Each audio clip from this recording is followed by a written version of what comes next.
give a hut, Nick. On the Lord hut, give a hut, Nick, Nick. On the Ricky Ticky Low while living #1 Nickelodeon. And yes, the time has come where we talk about something that involves film. Also, I'm just talking about Nickelodeon movies. So if you're getting confused over that television bumper, then I'm just talking about the movies. Now it's time to change my channel background. Let me see. This one seems cool. Oh yeah, by the way, I'm only mentioning the animated movies. So live action hybrids like Harriet the Spy will be eliminated in this documentary. So, hope you enjoy! Our story starts back in 1993. And Nickelodeon made a contract with 20th Century Fox to create films. Feature films to be exact. But then in 1995 the contract broke and Nickelodeon Movies was founded. With their first full-length feature films in Harriet the Spy and Good Burger, in 1998 they released their first full-length animated feature film, which is... drumroll!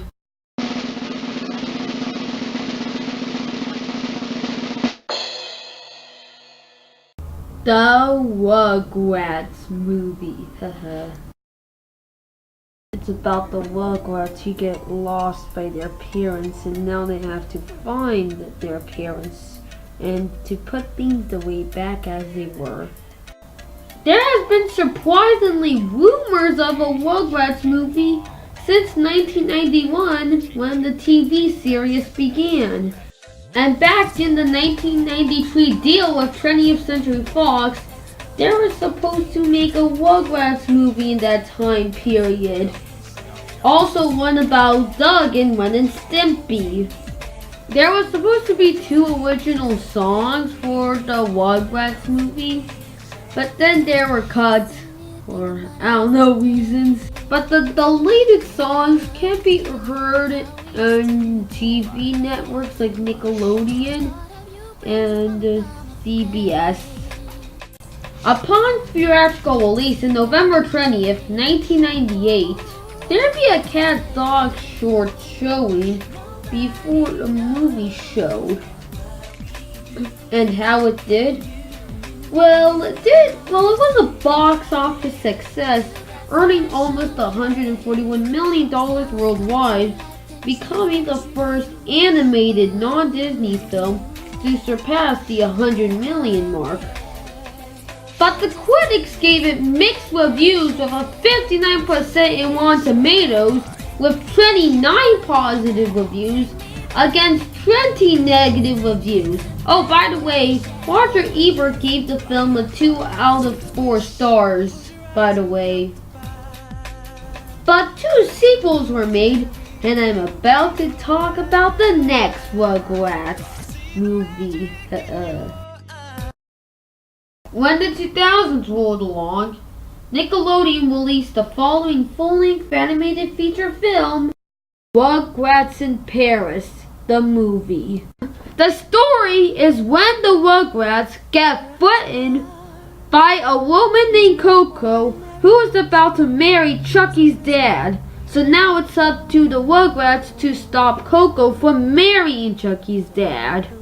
I surprisingly and unfortunately found no facts about the production, but I guess it did start after the time of the first Rugrats movie. Actually, I found very little facts about this movie, and I was surprised of that, but here's what I found so far. This one has quite a load of original songs. Like Reptar I Love You, which is playing in the background actually. And I can tell more CGI was used in this movie than the first one. They also brought in a new Rugrat called Kimi Finster, or whatever her name is pronounced. When it was released in November 17th of 2000, It's hard to tell what it did compared to the first Rugrats movie. Well, yeah, it didn't do as well in the box office as the first one, with $103 million worldwide. But the critics actually gave it positive reviews, with a 75% in Rotten Tomatoes and a 62% in Metric. But now let's move into a lot of CGI with Jimmy Neutron, Boy Genius. The story is about Jimmy Neutron, who gets fooled by a bunch of aliens, which eventually kidnaps his parents into trying to eat them. Now it's up to Jimmy Neutron and a bunch of kids to save the adults from getting eaten. Yeah, when the aliens try to eat the humans, sounds really messed up. Oh well.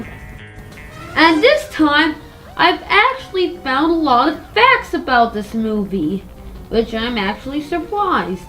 If you thought the animation on this one looks ugly, then wait until you go to the production, because boy, it's gonna be much more ugly.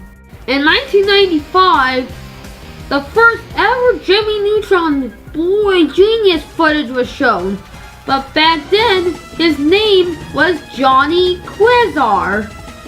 I know, right? But the worst part, it looks so ugly. You gotta look for yourself. I'm sorry, I'm not helping you.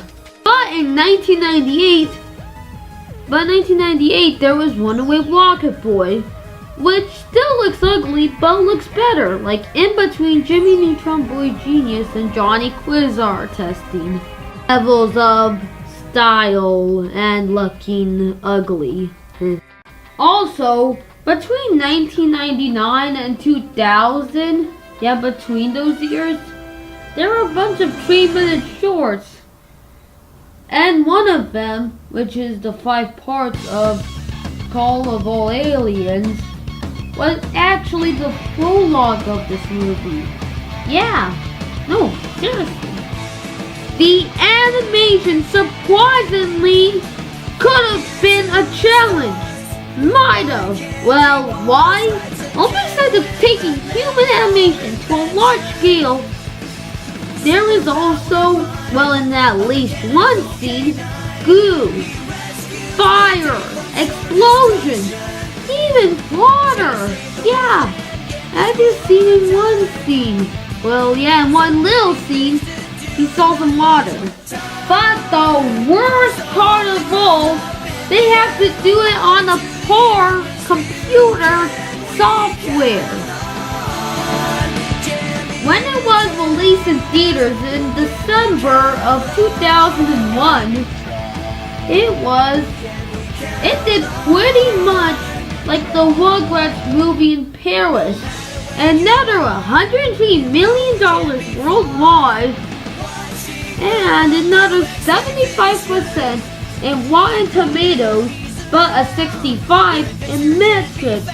It was nominated for the first Oscar of Best Animated Feature, but lost to Shrek. Then, in 2002, it got its own spin-off series called The Adventures of Jimmy Neutron, Boy Genius, which ran from 2002 to 2006. Another spin-off series called Planet Sheen ran from 2010 to 2013.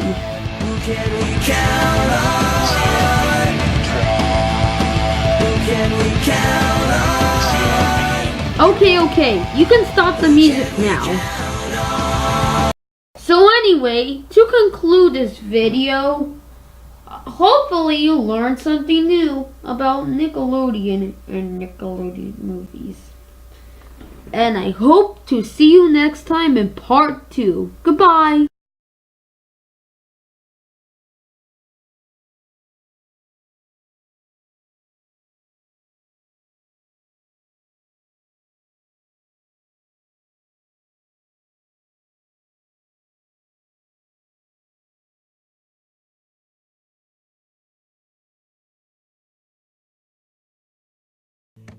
Maybe it's the way you're dressed.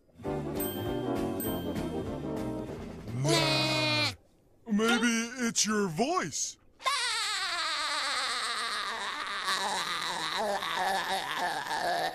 Good one, Patrick.